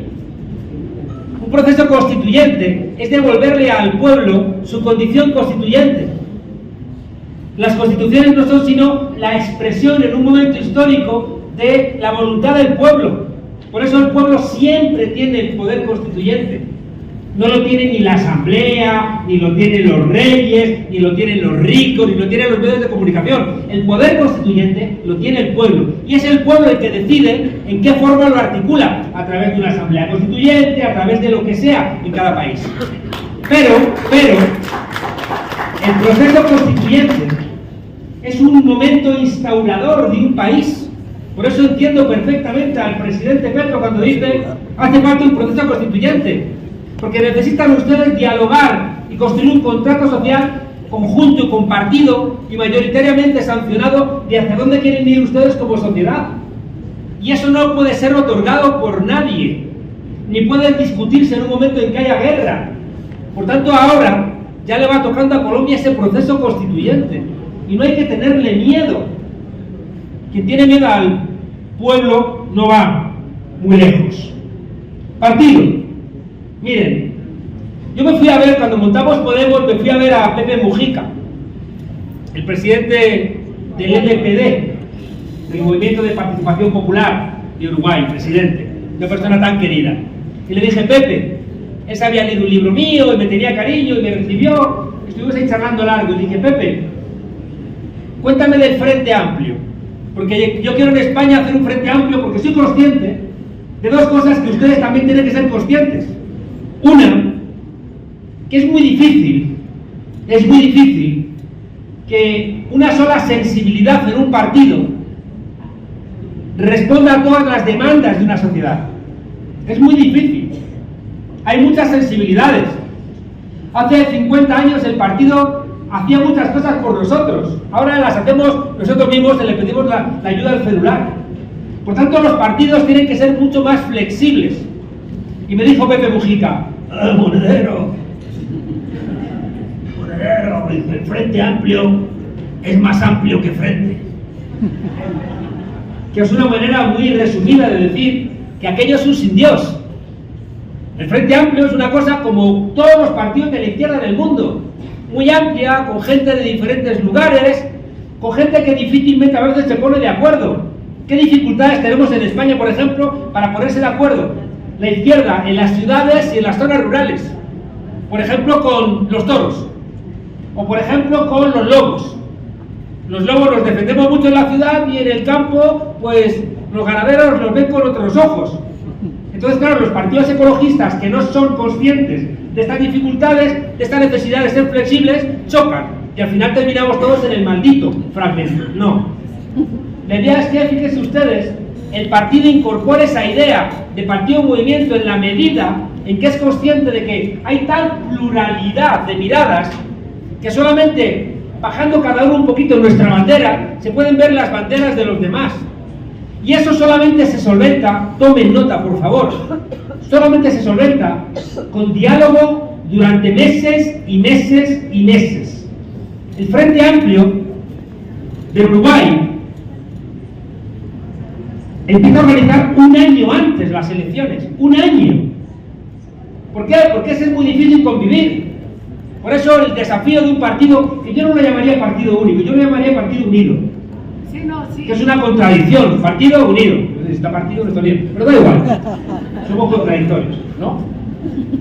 Ese partido unido es una obligación, como les decía, porque es que si no desaparecemos, pero nos ocurre igual en España. ¿Saben por qué estoy yo aquí? Porque estoy enfadado con mis amigos de allí, porque se han peleado todos con todos. ¿Y saben qué va a significar? Que en las elecciones del domingo, quien va a ganar es la derecha y la extrema derecha. Y me llevan los demonios. Me siento como Casandra. ¿Saben ustedes que Casandra, en el mito griego, es la que le pide a Apolo el don de la adivinación para poder predecir el futuro? Y entonces Apolo le dice que sí, que le concede el don de la adivinación a cambio de empiernarse con ella. Empiernarse es una manera amable de decir lo que todos ustedes están pensando. Entonces, adivino. Apolo le concede a Casandra el don de la adivinación y cuando le va a cobrar la parte correspondiente, ella dice que no. Y entonces Apolo le escupe en la boca, condenándola a que todo lo que salga de ella sea escuchado como una mentira. Y la maldición de Casandra es saber lo que va a pasar y que nadie le haga caso. Saber que si vas a rescatar a Helena de Troya, va a ser el fin de Troya, y su dolor es, va a pasar esto. Y nadie hacerle caso. María José sabe que sin un partido unido aquí, ustedes van a terminar como Troya. Y las dificultades que encontramos, porque no se nos escapa, es muy complicado, es muy difícil. Hay muchos egos, hay mucha gente que quiere ser cabecita de ratón en vez de ser cola de león. Mucha gente. Igual esto que les digo no les va a gustar, pero yo siempre que venía aquí a Colombia me llevaba como 20 tarjetas de gente que era director general de algo muy chiquitito. Todo el mundo me daba la tarjeta y yo, ¿vas con la tarjeta? Todo el mundo era unos cargos, director general plenipotenciario de la esquina de mi barrio. Y se hacen hasta tarjetas, dices. Yo soy consciente de que hay mucho ego, de que hay mucho narcisismo y de que nos cuesta querer ser solamente. No, es que no solo hay mucho ego, hay mucha ley que está hecha para que no nos podamos unir, eso es lo que le estoy diciendo. Bueno, pues las leyes las hace el pueblo y para eso hace falta también partidos. Hace falta que el pueblo esté en el Parlamento y que las leyes las hace el pueblo y si molestan algunas leyes, pues las cambian ustedes. Por eso es importante también ese partido para poder operar y también para cambiar la Constitución, porque hay cosas que ustedes quieren hacer y no pueden hacer porque las leyes se lo impiden y la Constitución se lo impide. Por tanto, un proceso constituyente va en paralelo en esos dos elementos. Y termino. Hay algo que quizá no ha aparecido aquí. Bueno, hay una idea que ha apuntado de Hegel, para que la apunten ustedes los que quieran, tiene que ver con algo que decía María José, y es una frase que a mí me apasiona, de Hegel. Mira que era aburrido Hegel, ¿no? Pero Hegel decía que amar es dejar de ser para ser más. Amar es dejar de ser para ser más. Y a lo mejor estos partiditos pequeñitos, cuando se juntan en ese partido unido, dejan de ser para ser más, para multiplicarse, y no para disolverse en algún tipo de nada. Y para eso, ya termino, y para eso también es una enseñanza que he tenido con el tiempo. O nos inyectamos formación y discusión, o no vamos a ningún lado. Si no acertamos y compartimos el diagnóstico, no podemos sentarnos a debatir nada. El diagnóstico tiene que estar compartido, y para compartir el diagnóstico hay que leer, hay que estudiar, hay que hacer textos conjuntos. Y por eso estas escuelas son tan relevantes. Si no compartimos los criterios básicos, es imposible que nos sentemos. Termino, decía, con dos cosas. Una, la ha dicho con cierta moderación María José. La fuerza del siglo XXI en la política son las mujeres. Totalmente. Son las mujeres. ¿Qué eso implica? Y eso, como ella decía, la victoria de Claudia Sheinbaum es un terremoto. La extrema derecha y la derecha habían mandado a sus mejores mujeres a México pensando que iba a ganar la derecha. Se han vuelto con el rabo entre las piernas. Es decir, la victoria de Claudia Sheinbaum es un mensaje que llega hasta Europa, no solamente a América Latina, llega hasta Europa. Y inaugura una etapa de presidentas fuertes, que no le va a ocurrir como le ocurrió a Dilma Rousseff, que terminaron dándole un golpe. Creo que ahora las posibilidades con Lula en Brasil, Claudia en México, Xiomara Castro en Honduras, Boris en Chile, Gustavo en Colombia. Es decir, el continente está en disputa, pero vamos ganando. María José en Colombia.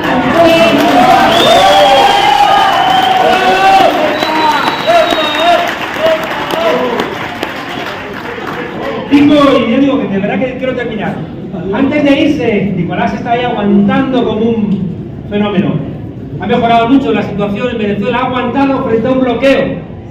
Han intentado tumbar a Venezuela, pero no por nada, sino porque les desobedeció. Y Estados Unidos no soporta que nadie les desobedezca y no lo puedan tumbar. Es el odio que le tienen a Venezuela. ¿Qué coño los derechos humanos? Si están defendiendo a Israel, que está asesinando a miles y a miles de niños y de mujeres y de inocentes en Palestina. ¿Qué coño le importa a Estados Unidos? Pero miren, quédense por esto último que les planteo. Antes de que le dieran el golpe a Dilma Rousseff en Brasil, hice una encuesta sobre el programa Bolsa Familia, que había sido uno de los programas más exitosos. Y el 92% de las mujeres dijeron que había mejorado su situación. Y cuando le preguntaron por qué, contestaron como el 90% que gracias a Dios. Luego que gracias a su esfuerzo. Luego que gracias a su empresario. Luego que gracias a su familia, y en quinto lugar, y con un porcentaje muy chiquitito, gracias al programa Bolsa Familia. No sirve que gobernemos bien, no sirve que saquemos a la gente de la miseria, no sirve que solventemos los problemas estructurales de nuestros países si no lo acompañamos de una conciencia para que el pueblo sepa qué es lo que hay que hacer en democracia para solventar sus problemas, porque si no les va a intoxicar la derecha y van a creer esas mentiras, y al final el pueblo, y a veces ocurre en la historia, se pega tiros en el pie. Y para que el pueblo no se pegue tiros en el pie, hay que ayudarle con la formación. Miren ustedes, cuando estaban discutiendo la Constitución norteamericana, decían algunos, no, el pueblo no puede votar porque el pueblo no sabe, el pueblo es tonto, el pueblo se deja embaucar por los demagogos, el pueblo se deja engañar por los que les prometen todo. Y dijo Madison, la solución no es que ese pueblo ignorante no vote, sino que la solución es que dejemos que ese pueblo deje de ser ignorante. Y por tanto, formemos al pueblo. Esa es la tarea central. Y por eso los medios de comunicación son un espacio donde hoy, en el siglo XXI, también tenemos que estar los revolucionarios. En el siglo XX los revolucionarios iban a la sierra, y en el siglo XXI los revolucionarios estamos también en los platós de televisión, peleando contra los que quieren convertir en un relato maldito el malestar de nuestros pueblos. En fin, decía que van a entender mucho mejor que militar en un partido unido es algo que tiene que ver con militar en las ideas. Les decía antes que tenemos que convertirnos todos en militantes del relato. Y ese militar en el relato hace que encontramos a mucha gente que compartimos cosas. Es como cuando ves a alguien leyendo un libro que tú has leído y dices, esa persona es mi amiga. De alguna manera, cuando pensamos en términos amplios, en cuáles son los elementos que necesita Colombia, cuando pensamos en términos amplios, cuáles son los elementos que necesita este país para que todos los colombianos y las colombianas sean iguales en dignidad, vamos a ponernos de acuerdo seguro. No empiecen ustedes queriéndose poner de acuerdo en todo. Encuentren ustedes los elementos que comparten, porque es que si no se ponen de acuerdo en esos elementos, en este momento histórico de la humanidad, donde en Europa nos va a caer otra vez la noche del fascismo, en Europa vamos a tener otra vez fascismo, ya tenemos una guerra. El único continente donde le falta una guerra a Estados Unidos es aquí. La tienen en Europa, las tienen en África, la tienen en Oriente Medio, la están buscando en China, y aquí Milei se la ha prometido. Por egoísmo, por dignidad, por decencia, por alegría, no permitan que eso ocurra. Y ese sueño que han logrado, permitiendo que en este narcogobierno anterior, que parecía perpetuar el poder de las élites, si ustedes lo dinamitaron voto a voto, igual que han venido hoy aquí haciendo un esfuerzo, yo estoy convencido que cuando se pongan en marcha para construir ese partido unido y cuando se pongan en marcha para construir ese proceso constituyente, Colombia va a estar otra vez en el radar del mundo dándonos enormes alegrías y no tristezas.